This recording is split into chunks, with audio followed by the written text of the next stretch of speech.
Worried your note have spelling mistake or grammar errors? Your Samsung Galaxy S25 Ultra has a smart tool built in to fix that right inside Samsung Note. To do so, open Samsung Note app and then select the note you want to fix. Tap Note Assist icon at the bottom and then select spelling and grammar.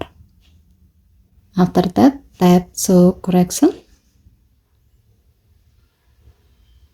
If Note Assist find anything, it will underline the word with a blue line. Just tap the underlined word to see the original. Once you are happy with the correction, you can choose one of three options available. Copy to copy the result to the clipboard. Replace to overwrite the original. And add to if you want to move it to a new page or a new note.